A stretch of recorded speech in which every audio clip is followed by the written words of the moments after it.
Next Chapter Podcasts. From the history of radioactive makeup to all the loony things Henry VIII did to ensure we never stop making movies about him, Weird History is a podcast that answers all the questions you didn't even know you had about the most unbelievable people, places, and events of the past. Based on the hugely successful YouTube channel, Weird History invites you to bone up on what it was like to use a public bathroom in ancient Rome while learning about the single worst year of all time. Don't worry, we missed it by a millennium or so. Then get the skinny on modern history, like the true story behind The Conjuring, and just what the hell Steven Seagal did to get banned from SNL. Let Weird History be your guide to the stranger side of history they don't teach you in school. Because the past is weird, a lot weirder than you think. Subscribe now, wherever you get your podcasts. The world is growing more complicated by the day, but too often, everyone seems to be operating on the same old assumptions about global affairs. But if you're not sure that world domination by the United States is the right path for America or the world, or if you've got questions about conventional geopolitical thinking, you should check out American Prestige, a foreign policy podcast from a different perspective. Every week on American Prestige, historian and former Bernie Sanders foreign policy advisor Daniel Bessner, that's me, and my co-host, the journalist Derek Davison, analyze U.S. foreign policy from a critical framework that sheds light on myriad topics related to international affairs. So, if you're curious to know what U.S. foreign policy would look like if the interests of all people in the world, and not only rich Americans, were taken into account, then check out American Prestige at AmericanPrestigePod.com. That's AmericanPrestigePod.com. And you could, of course, also find us on your favorite podcast app.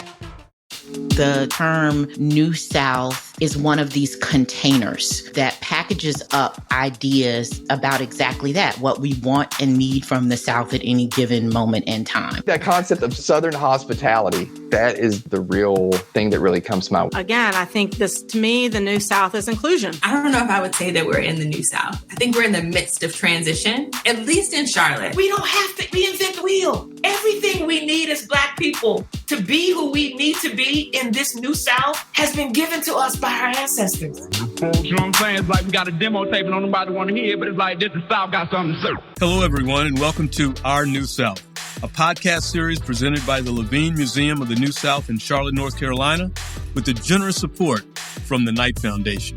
My name is Kevin Blackistone, coming to you from College Park, Maryland, and I'm joined by my co-host, Dr. Robert Green, a professor of history at Claflin University. And we truly thank you for tuning in today. Over the course of this series, we'll be discussing the concept of the New South and how it's evolved with academics, activists, and creatives.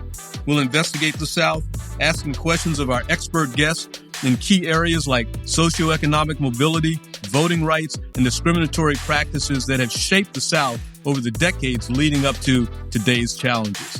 We thank you for joining us on this journey and ask that you please tell your friends and family about us. Follow the show, rate, and review on Apple Podcasts, Spotify, or wherever you get your pods. Okay, let's get to today's episode of the show. The South got something to say.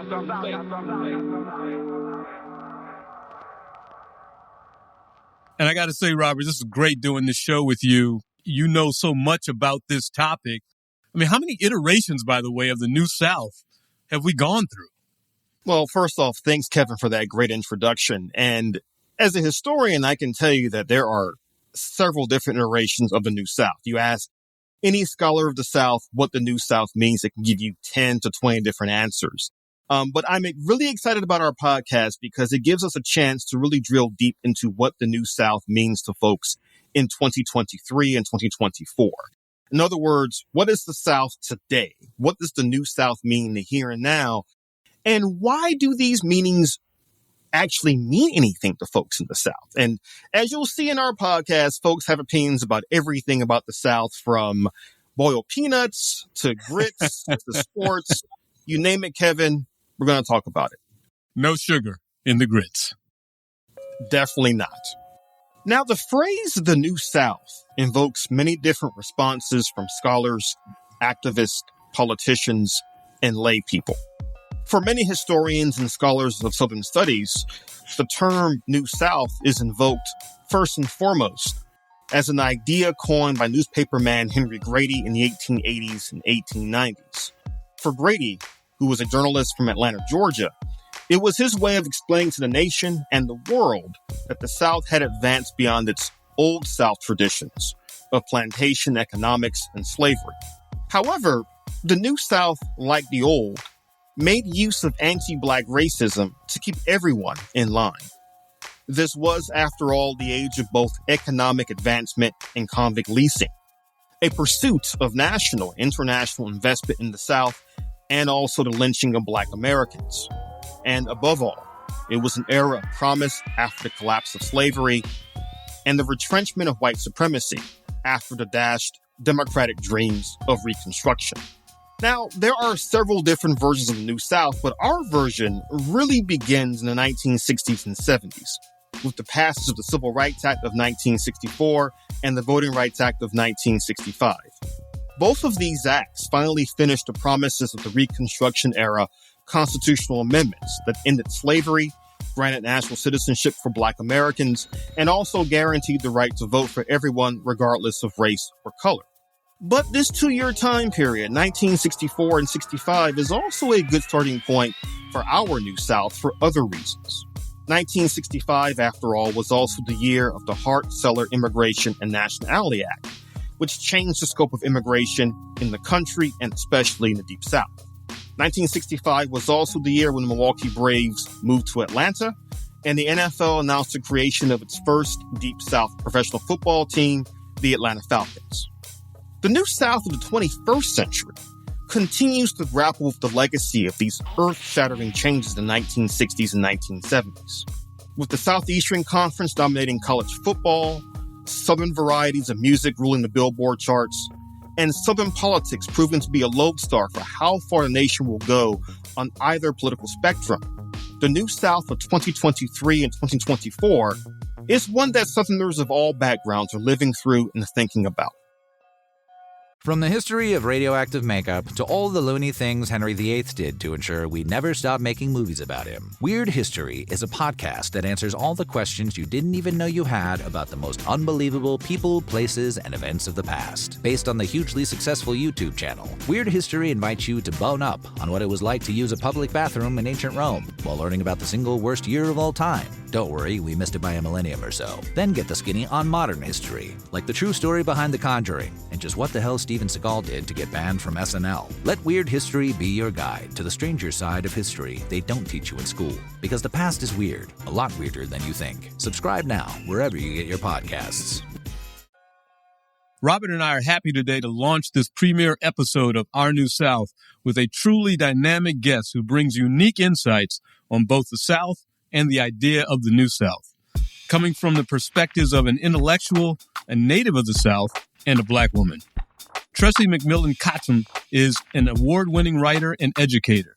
She is a featured contributor to the New York Times, Vanity Fair, and many global media outlets due to her amazing sociological outlook on American culture and race.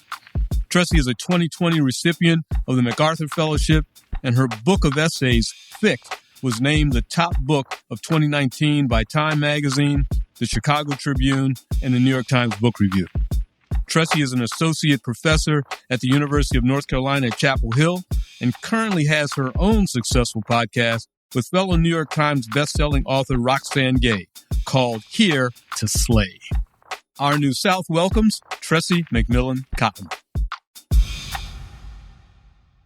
So thank you very much for joining us for this podcast about the idea of the New South. It is a real pleasure to be here. Well, thank you.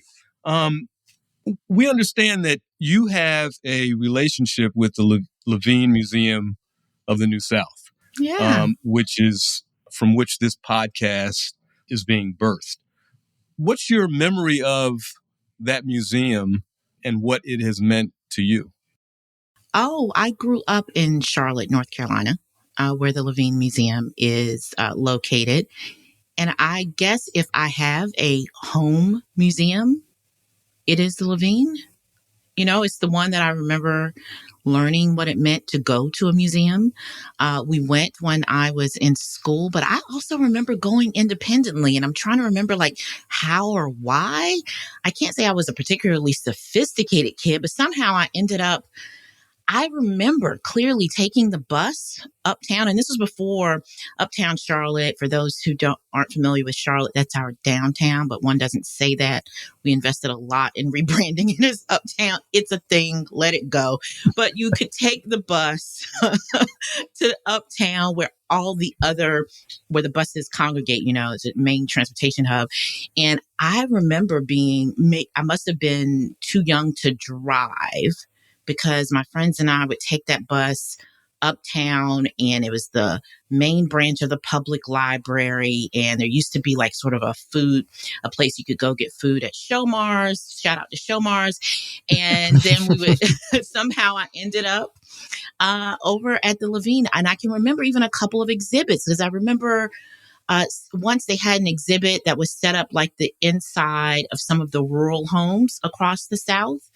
And I remember it so clearly because it looked like my great grandmother's living room and kitchen. And I don't know, something about seeing something that to me was like so familiar in a museum really struck me as being both significant and quotidian at the same time. And I just remember thinking, the way you live can end up in a museum. And so, yeah, it was my home museum, and where I guess I learned how to do museum. And did anything in particular attract you to it based on the title New South? Yes. I think I remember thinking at the time that meant modernity. It was modern. I mean, even the building looked really shiny and modern, which admittedly is a Charlotte brand. Lots of the buildings, especially in Uptown Charlotte, are shiny and new and modern. But this one was, sort of at the cusp there of trying to, of leading that. And I do remember just the architecture of it even. It was communicating something about what people thought Charlotte should be. And, I think it's important to note, this is way before I have any concept of any of this stuff as a historical discussion. Certainly, I don't even think I knew what sociology was at this age. And so I'm not thinking of this in those terms. I just remember having a visceral response to the term and thinking, modern, shiny, new. This is the post Bill Clinton era, by the way. And there was just this really, it's hard to describe to young people today, but as a young Black person in the South at the time, there was this sort of exuberance about the near future. We were all going to strike out and be Cosby kids. And something about the New South seemed like the way to get there. It beckoned in a way that certainly everything we learned in school about the historical South did not. And so I think it was something about that promise, that exuberance, that felt like you could go there. I felt, if not welcome, I don't want to overemphasize it. I'm not sure people were outside saying, hey, young Black people, come to the museum. But something about it obviously made me feel like I could walk through that front door in a way that I don't think I ever did for any of the other cultural institutions around town.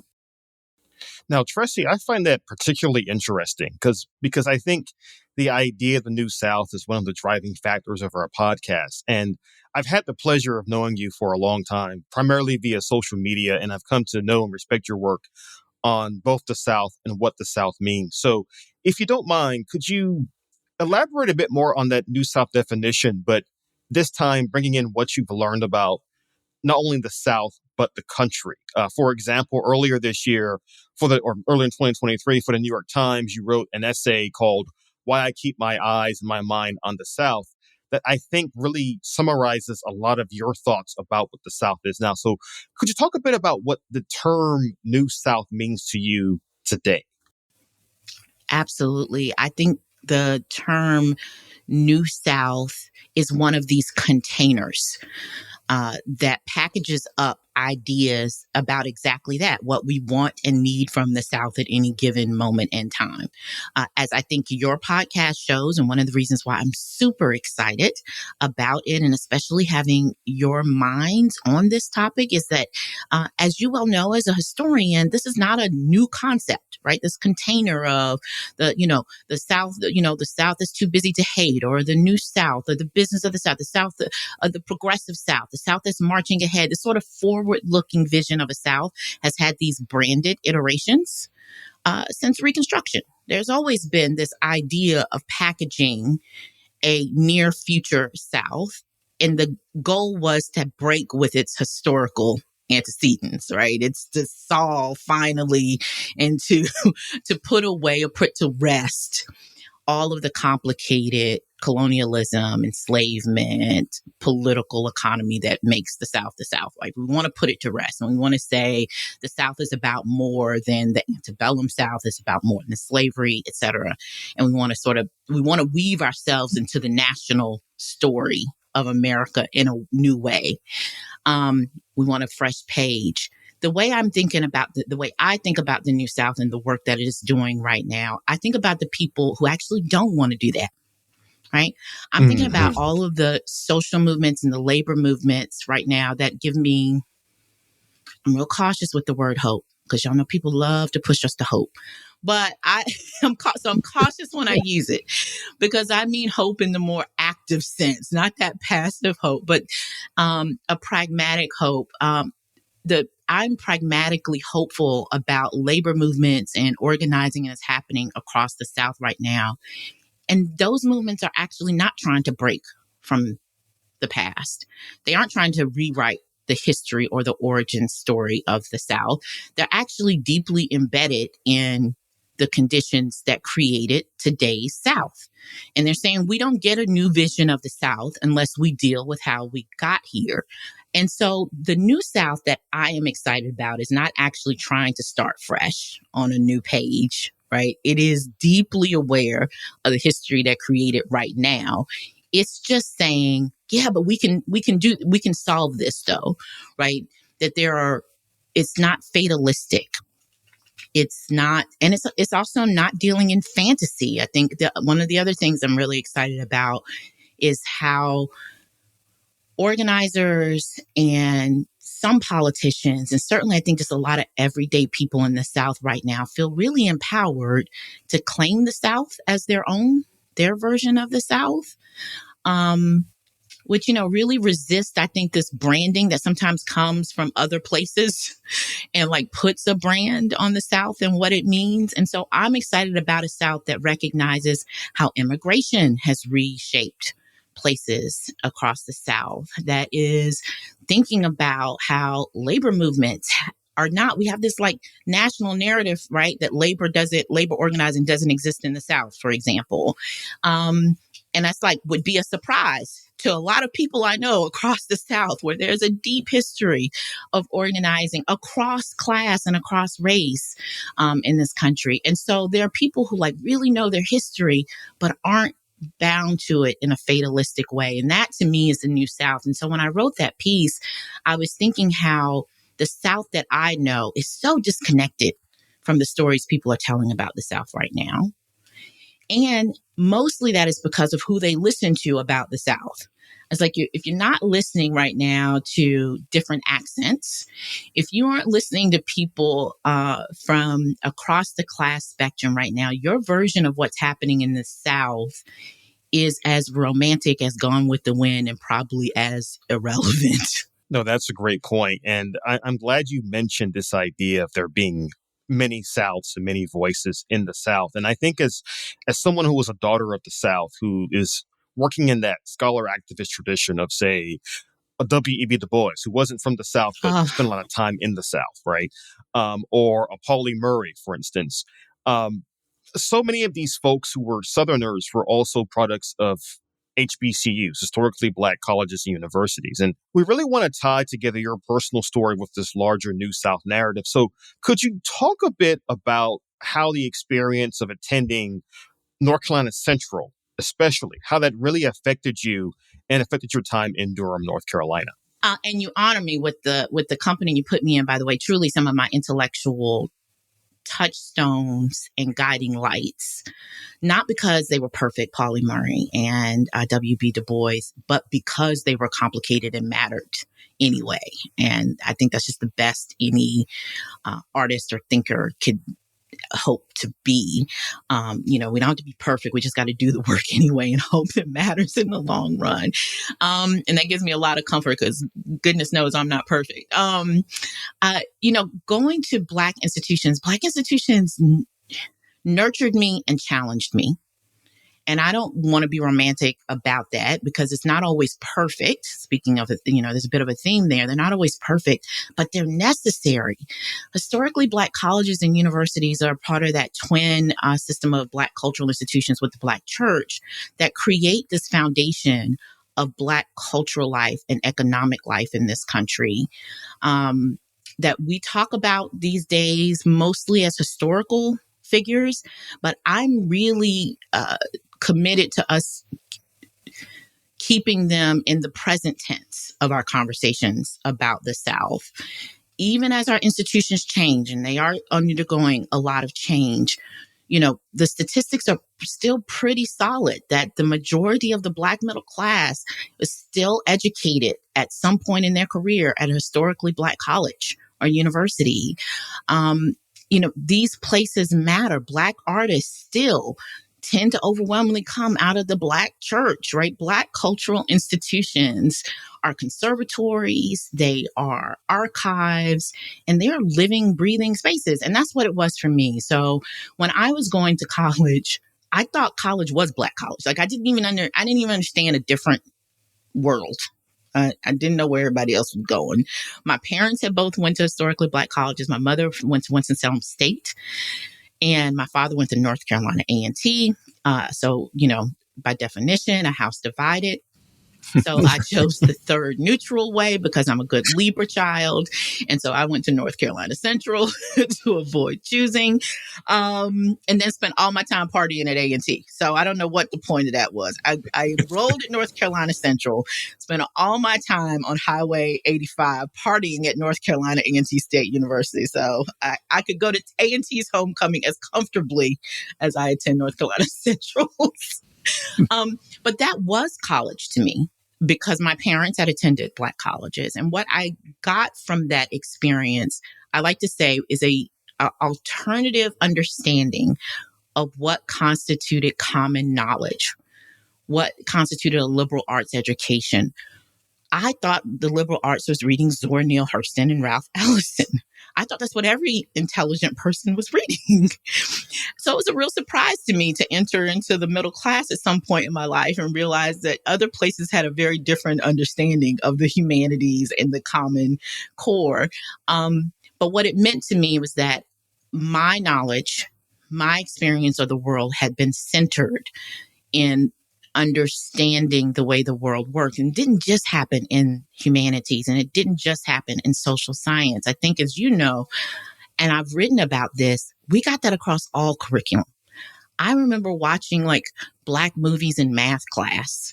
And I remember us having conversations about African religions in philosophy classes.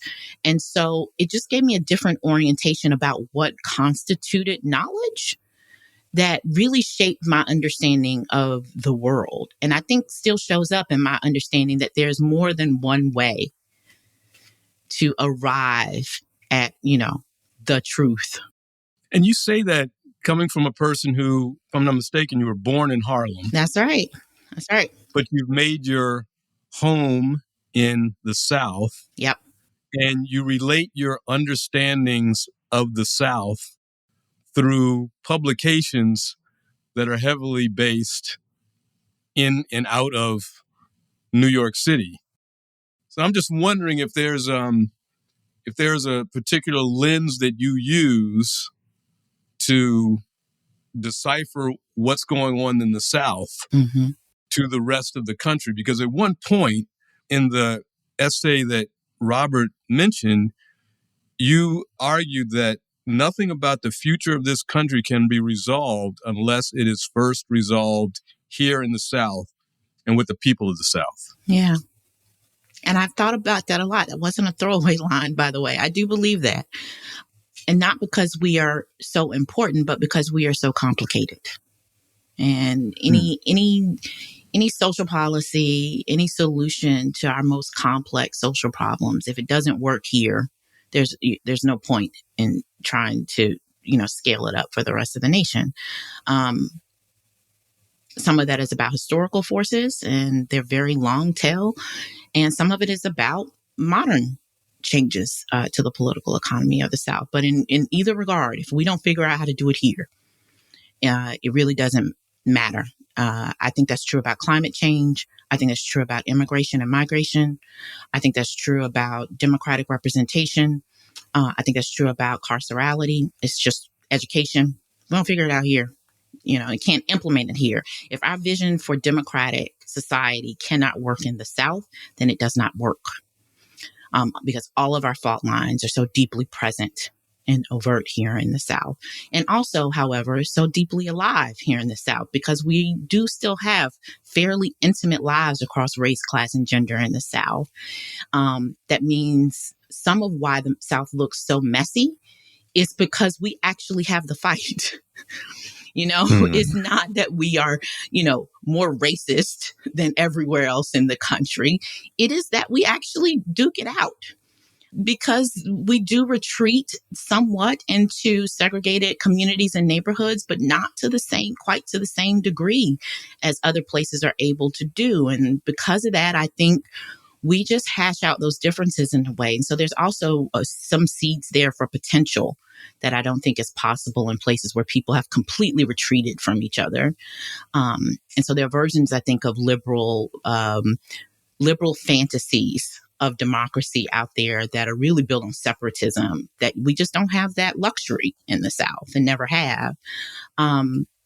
But to your question about my story of how we got to Harlem is actually also deeply rooted in the South. We're a great migration family. And so we were in North Carolina, and like the majority of people who migrated north in North Carolina, we ended up on 125th Street. And that's why that's where I'm born. But, 125th Street in the late 70s and early 80s probably felt as North Carolina to me as North Carolina did. In many ways, culturally, especially going to church. The center of our lives when we were in New York was the church. The center of our lives when we were in North Carolina was the university. In both instances, those Black cultural institutions just really shaped my whole perspective on everything. And also what I think that gave me, though, was, traveling that sort of social distance as well as that, actual distance between Harlem and North Carolina, was learning how to translate those experiences. If anything, the lens that has given me on my understanding of the New South and the modern South is how much translational work is important and critical to the work that we do here in the South and how very good we are at it. So much of my career is actually just based in those skill sets that came from being the people who had to build sort of bridges across cultures completely out of discourse. Like we just had to do it from nothing. The only tool we had was how we could talk. That kept whole communities alive. We talked our way up and down 85 and 95, and it kept our culture alive. It kept economic systems alive. It kept the church alive. It kept schools alive. And we just learned to translate the North to Southerners and the South to Northerners. And there's still a lot of that work, I think, especially in more elite circles and policy circles and the nonprofit world, where the South can still seem like a one-dimensional oddity, I think, to a lot of people. The translational work involved in saying, this is the landscape of the actual South is just something that I think Black Southerners in particular who had that experience are really well trained to do. So you're part of both migrations. Yep, the one up and the one back. You got it. So can you distinguish between the two and how the newest one has impacted the South in particular? Yeah, I like to say of my family that we were always slightly ahead of the curve. We started our reverse migration in my family in the 1980s, late 80s. I always peg it to the first year that the Charlotte Hornets played. So if anybody wants to fact check me, I remember because I got my first jersey. 1989, something like that. Thank you very much. That's right. So I know it was then because we got to Charlotte and I got a jersey and they were, everybody was really excited about this new team. And so we were always just a few years ahead. But by, as we now know demographically, by the 90s, the waves are just kind of coming with some dispute about how intense and how permanent that migration was. I want to point that out. But culturally, anyway, we do start to see the shifting poles of the center of sort of like Black economic and cultural life in the North and in parts West start to sort of diffuse a little bit. I think we've seen some of those sort of challenges, especially in like Democratic political organizing and Democratic Party politics, especially some of the local and state level. I think as people have moved around and it shifted the balance of power in some places. It made places like, we're still dealing with, I think it's kick-started the interest and power behind trying to control the Black vote in this sort of new modern electoral political regime, right? Because as people were moving back with more economic power, that shifts the balance of some things. And so we saw that, I think, in my family anyway, in some of the earlier ways. I remember us moving back to North Carolina and not knowing where we were supposed to live in Charlotte. I just remember that being like a real present conversation because migrating, a big part of migrating in the earlier waves had been, you had people there who told you the good places, the safe places to live. And when you are in the early waves of returning home, a lot had changed. And it was like, where do we live now? By which we meant, where were the Black enclaves? Where did Black folk go? And it hadn't been settled just yet. That's how we ended up in like the north part of Charlotte in an unincorporated area because those things were in flux in the area. Now, that's, I think, really interesting to note that with the reverse Great Migration, that Black Americans are having to kind of refigure out these things in the Deep South. But this actually brings us to a related question about how the South's demographics are changing. And I cannot help but think about, in invoking this, Booker T. Washington's 1895 Cotton States Exposition speech. Everyone remembers the part where he says, cast down your buckets where you are, and so on and so forth. But they forget the part where he says, in the South, you can count on Black labor to not be like immigrant labor, because immigrants from Europe speak strange tongues. They are more prone to unionize, but you can trust Black workers to not do any of those things and not cause any problems whatsoever. And yet here we are in 2023 in a South that is rapidly changing, thanks not just to the reverse Great Migration, but to the immigration of peoples from Mexico and Central America and from East Asia as well. So could you talk a bit about how those demographic changes could really affect the South's culture and politics? Because you were already starting to talk about this, and I think it'd be great to really kind of get into this a bit more as well. Absolutely. I think when we talk about the fact that there are multiple Souths, that's one of the things that I'm nodding to. And for the record, I don't think that lesson goes one way. I think that there are lessons to be learned there among multiple Souths, which is to say that I think Black Southerners also have a lot of work to do in learning about the way that the South and the geography of the South around them is changing. Migration is going to be one of the biggest challenges to how we understand organizing and place and identity in the South. And there's, a lot of amazing new work happening around language and ethnicity across the South. And there's still a lot left to be done, but we don't yet fully tap into that, certainly not politically. There are a lot of incentives for us not to do that. I think the tack that, unfortunately, both parties have sort of relied on is that, the sort of political, the political divisions of a Black-white binary in the South. And so both sides, I think right now, are invested in maintaining those. But I think labor organizing or organizing around things like housing and access to health care is another interesting area, are really challenging the idea that there's this, black-white binary across the South. A place that I've seen this in North Carolina in particular is along eastern North Carolina. And I was there recently with some people who do food justice work. And Eastern North Carolina is also where my family happens to originally be from. And so this is shout out to places that nobody thinks about, Lumberton, North Carolina, for example, and where, for the record, race has always actually been more complicated than black and white because there is a significant Indigenous and Native American population across that part of the state. But over the last 25 to 30 years, there's also been a growing Latin American and Central American population growth, as well as points west moving to parts south, driven by agriculture labor.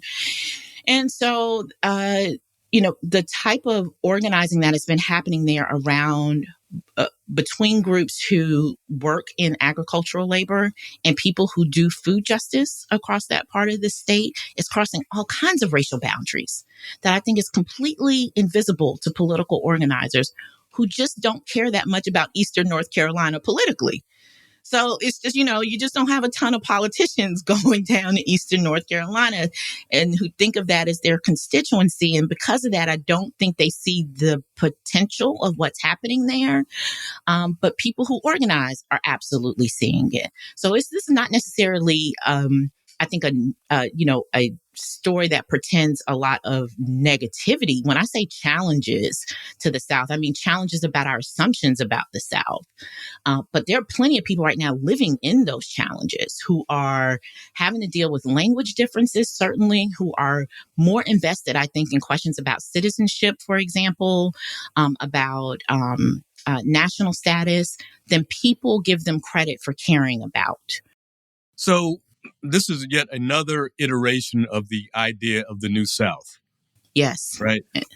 But what you are arguing and what you've written is that, and what you're alluding to here, is that this iteration of the New South is no longer the black-white binary that we always think about, that it is black, white, brown. Yeah.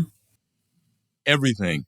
And so I'm just thinking, so what does that mean for the future of the South that's going to differentiate it from what it once was, or what we've come to think of it as being? I think in some amazing ways, it might clarify better what it once was. I think that if we take up the challenge of understanding what the South is in all of its nuances right now, that there are multiple Souths, maybe it will help us develop better lenses for the fact that there have always been multiple Souths. We've always had different racial hierarchies across the South. We've always had that complicated by different class hierarchies that have emerged across different times that really complicated how race worked differently for different kinds of people. I think there's still a ton for us to reimagine about the stories we tell ourselves about things like Indigenous people across the South that aren't really prominent in the stories right now that we tell about the South that we inherited and that we think we're breaking away from. So in an interesting, important way, being honest about the way the South operates today might give us better clarity, make us more willing to think more deeply about how the South has always been way more complicated than that. And now that might be overly optimistic, but it's the thing that I hope I'm doing. Now, I can't account for everybody else, but I do hope that if I can puncture just once or twice, occasionally puncture people's assumption about the South today, I hope it does two things. It punctures some of their assumptions about what they think the South has always been, and that the next time somebody tells them anything about the South, about what it could be, that maybe they think twice about that. And where do white Southerners fit into the New South? You know what? That is up to white Southerners. I always say, I definitely think they should have a meeting. I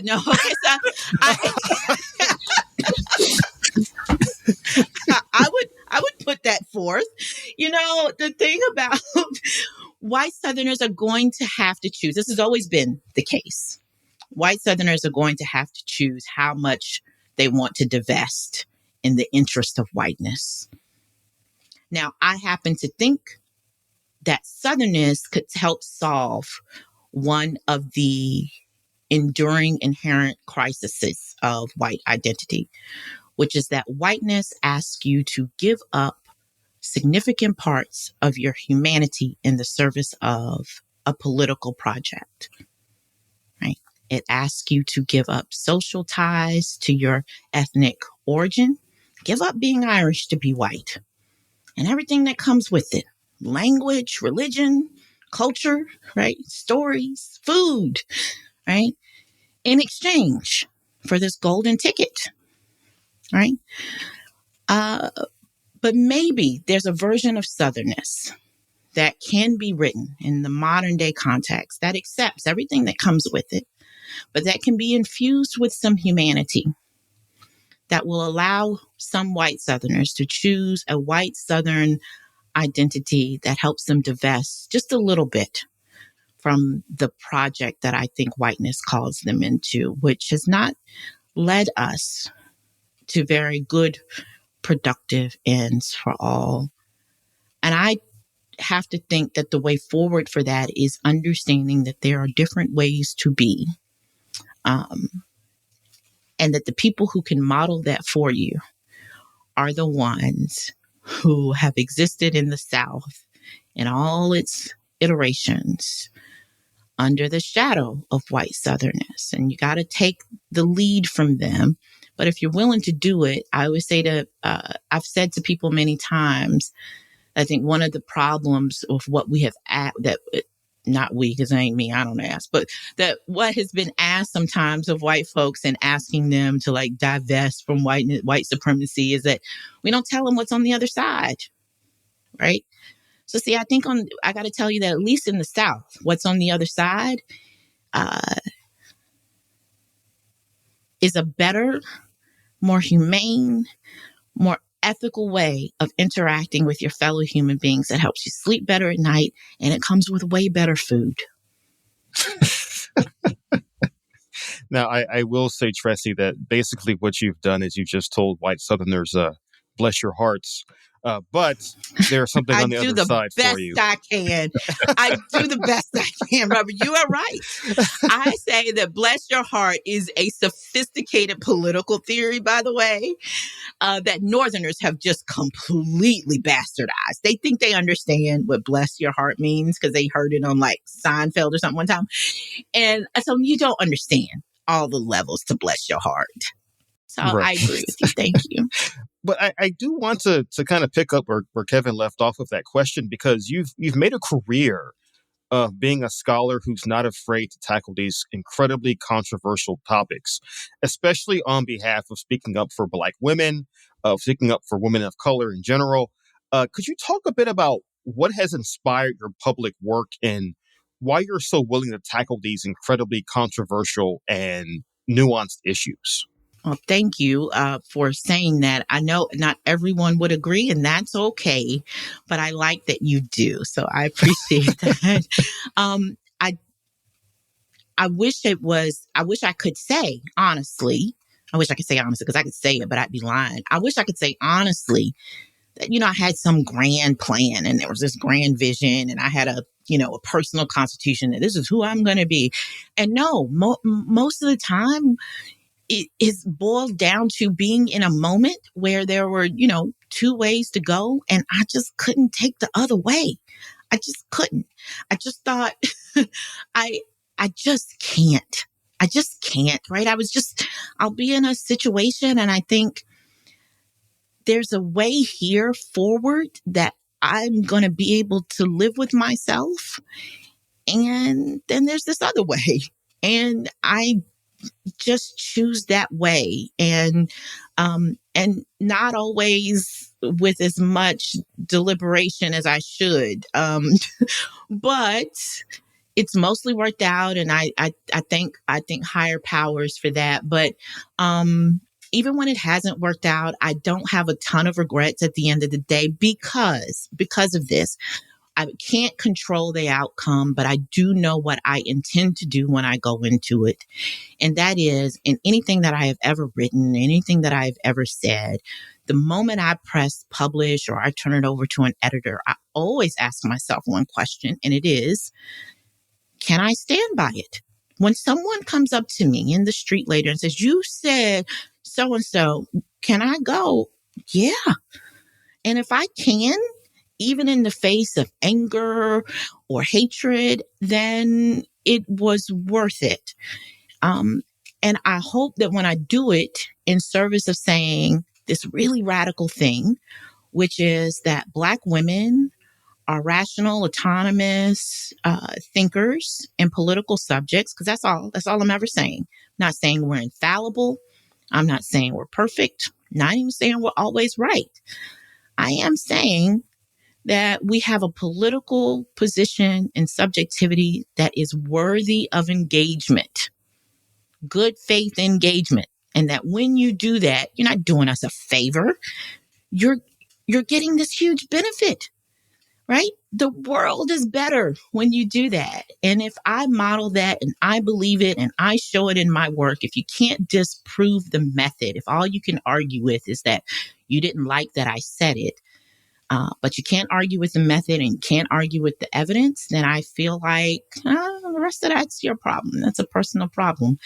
And that's easier said than done sometimes. I won't be glib about that. I wish everybody liked it. Don't get me wrong. It would be easier. But I have been told on good authority, by which I mean my grandma, told me that everybody is not going to like you.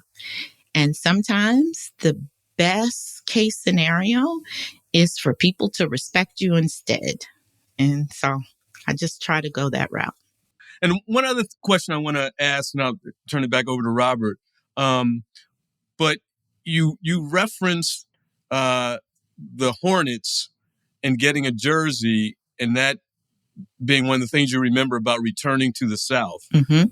Was it anything particular about that moment, or sport, or change in the South, or anything like that left that as an indelible mark on you returning to the South? Yeah, it was very much about the team was like ground zero for our sense that the South had changed, that race was operating much differently in the South, certainly at least in Charlotte.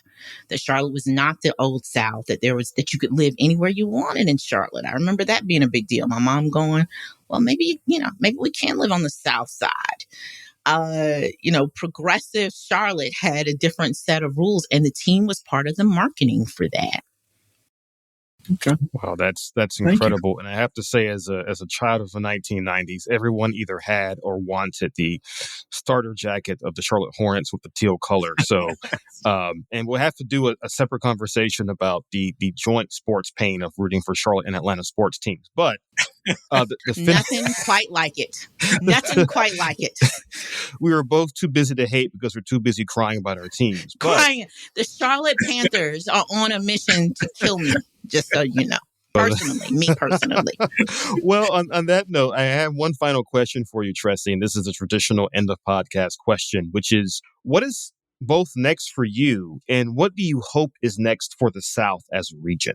I think I'll start with the hard one, which is, I hope what is next for the South as a region is just an explosion of what we have been seeing, but I hope other people see it.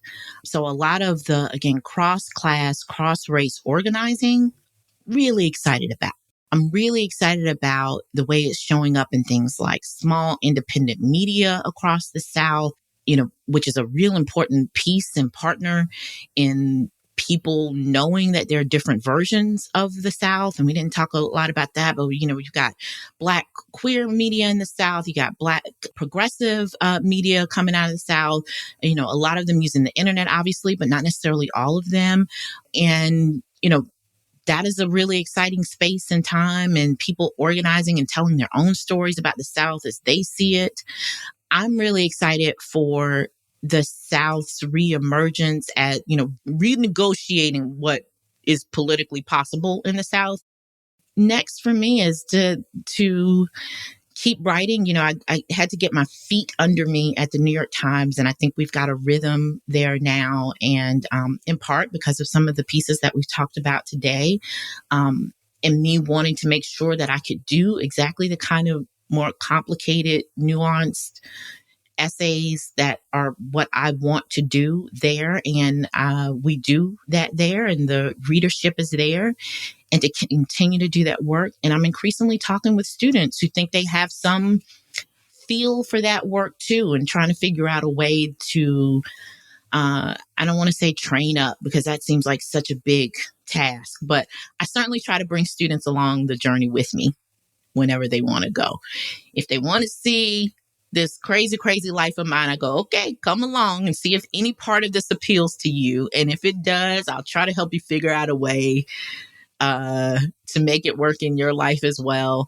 And so honestly, more of the same. For the first time in my life, the vision of my future is not a radical overhaul. It's just doing more of the same and hoping I get better at it as time goes on.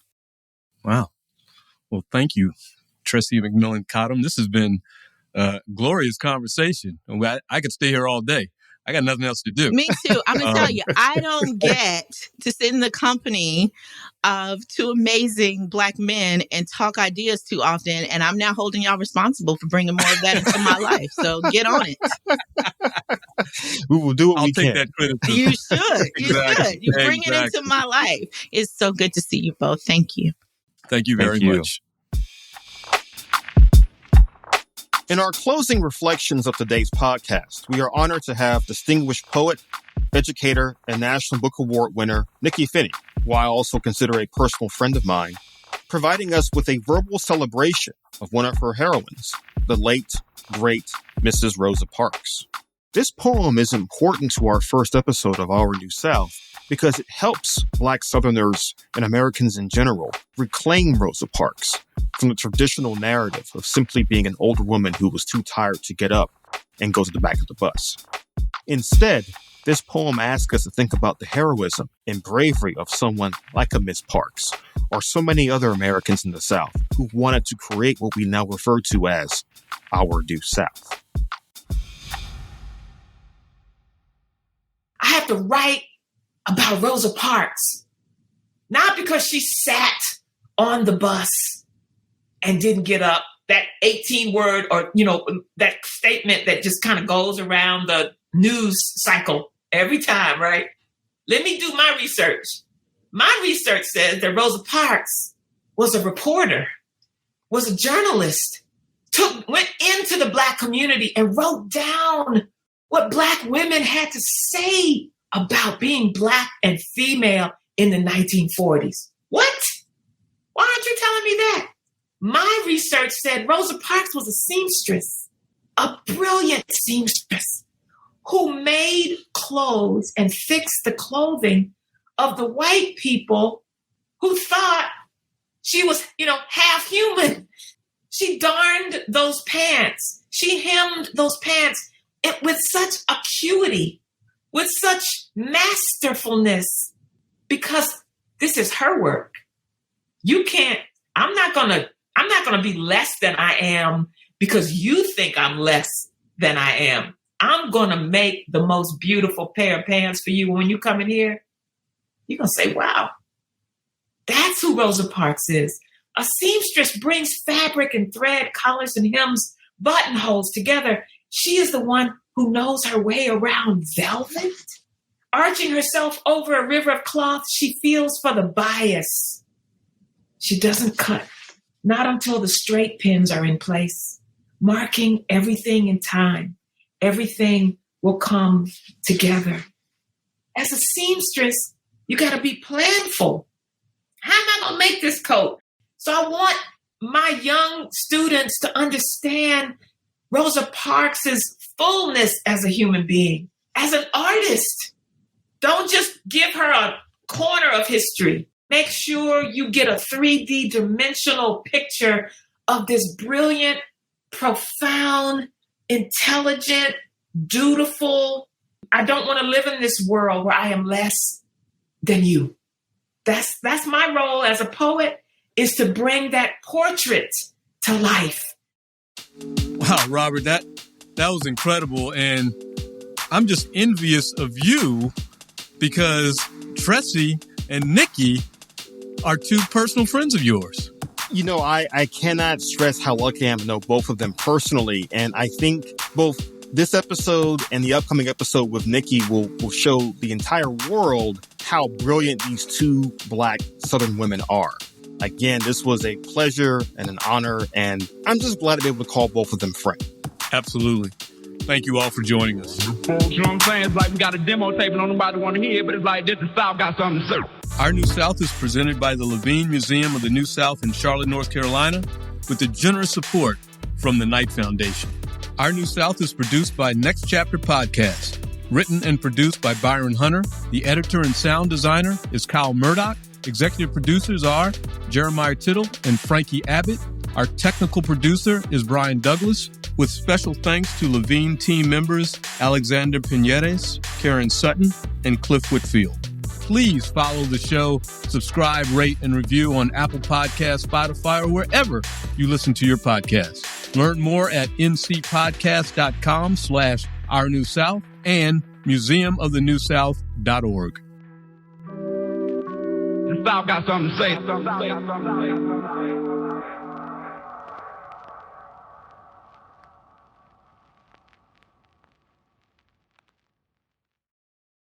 From the history of radioactive makeup to all the loony things Henry VIII did to ensure we never stop making movies about him, Weird History is a podcast that answers all the questions you didn't even know you had about the most unbelievable people, places, and events of the past. Based on the hugely successful YouTube channel, Weird History invites you to bone up on what it was like to use a public bathroom in ancient Rome while learning about the single worst year of all time. Don't worry, we missed it by a millennium or so. Then get the skinny on modern history, like the true story behind The Conjuring, and just what the hell Steven Seagal did to get banned from SNL. Let Weird History be your guide to the stranger side of history they don't teach you in school. Because the past is weird, a lot weirder than you think. Subscribe now, wherever you get your podcasts.